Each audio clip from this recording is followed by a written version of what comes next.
So Elijah, you talk about there's like six personalities, and you saying that one of the ways to eliminate some of those insecurities is to play to your know your strengths and weaknesses and play to your strengths. So can you give us an example of a couple of those personalities and then how it would apply? Let's say to making money. Okay, so I'll give you an example of the personality which is known as the builder in my book. So the builder is very good at using technology to achieve results, and in terms of income that's good for the builder to pursue, it's based on an emotional strength that he has, which is he has the ability to delay gratification. So he can work on various projects making money. And when results don't happen immediately, he has the ability to delay gratification, which is great for building steady passive income. So with knowing that that person has that emotional strain, they can use that to their advantage by finding streams of income to build in that manner. Now let's take that to a different type of personality, which is the sniper. The sniper is a very active personality, and the best income type for them is making money, active income, and it's not so much steady, it's unsteady. They want the sky to kind of be the limit. And with that being the case, a great income for them to pursue is actually the unsteady active income, because they can make as much money as they want as long as they're willing to put in as much work as they want. So that's a good example of, in terms of nailing them to those personality types, everyone has a particular income they can work with. And same goes for budgeting techniques and also spending money. Yeah. So give me, so at the other end, so we got the builder, we got the sniper. I like that term, by the way. Is that so like on the budgeting side, because I know for a lot of people, personal finance, it's like budgeting is I got it. I'm a good budgeter at the beginning of the month. Second week, I'm not so good. Third week, I'm really bad. Fourth week, I'm a disaster. Why is that? So a big reason is they haven't outlined the budget for the month. And when I say outline it for the month, I mean outline, make it as automatic as possible, and also get software that you can use to budget. Like a good example is Simple. Simple is a bank, and it allows you to do strategic management and put goals in place. So you can name goals. Let's just use the four standard things: investments, expenses, savings, and investments, savings, spending, and expenses. Sorry about that. And you categorize your spending based on those, and you can have it so that money is set aside in those each areas and is spent accordingly. A lot of times we're not using the advantage of modern technology so that we can use it to automate the process and keep track of things. Right. So But how does personality play into that? You say different personalities budget differently, yeah? yes. So based on your personality, two of those four that we just mentioned is going to be your emotional strengths. Uh, So you spend money on that automatically. It's not a challenge for you. And two of them are going to be, for whatever reason, you have trouble spending money there. You may be kind of hesitant, and whatever reason, it's just not your cup of tea.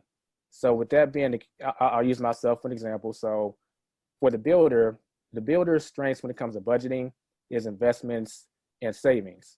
So set those on autopilot and have things outlined as far as what you want to invest in. But the builder's weaknesses are expenses and self-spending. So with you knowing that, you need to make sure that you spend those money on that first so you can start building that area up. Because the other two you tend to automatically spend money on. But the last two are the ones where you struggle. And this is where it comes to, I knew I was supposed to spend money in this area, but the months ended and now I'm having problems. But if you know you have problems with that area, you can make sure you take care of those first. And your two strength areas, well, you're not going to have a problem spending money there because you already do it by default.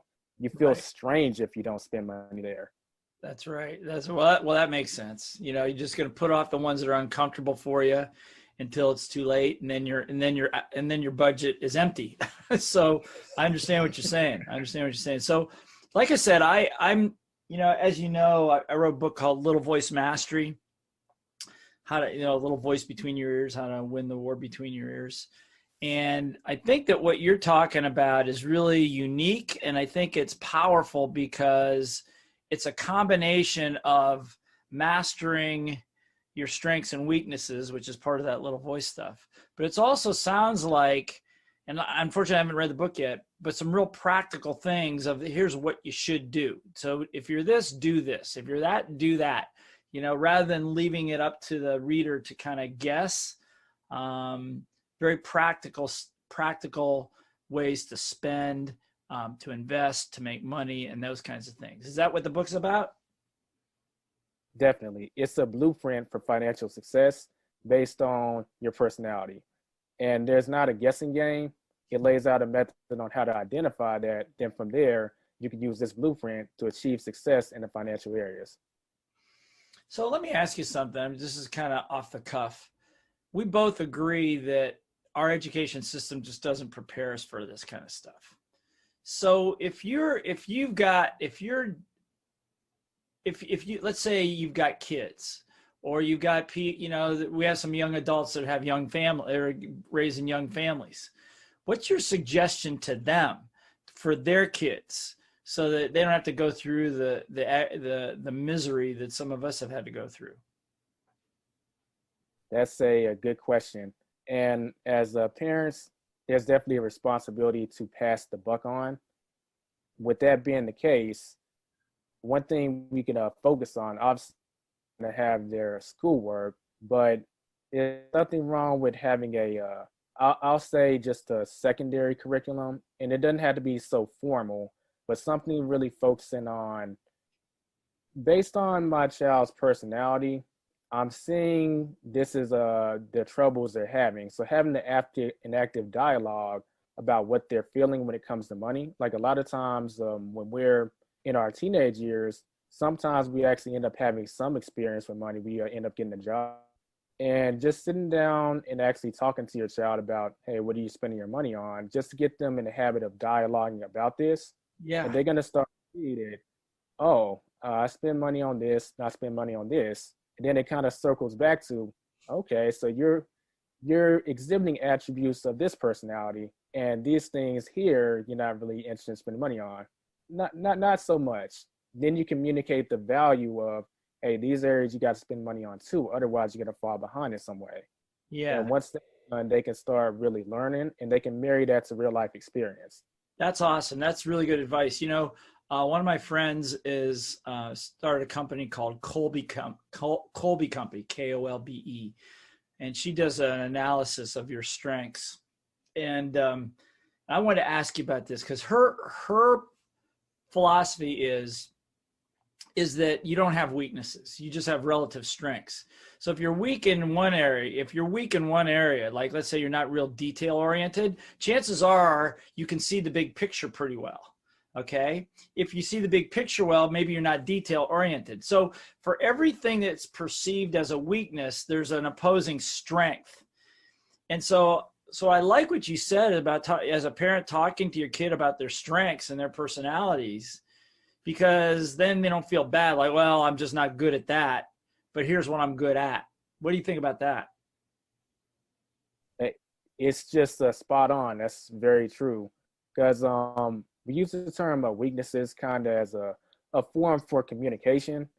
But a lot of times I like to think of them as hidden strengths.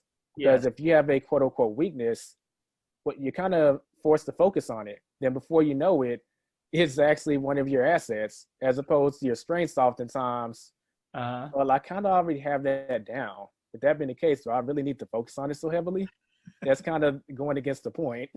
That's right. That's right. See, and you keep talking about it being a weakness, even though you turn it into a strength, you still think it's a weakness. And now you got little voice issues going on. So let me.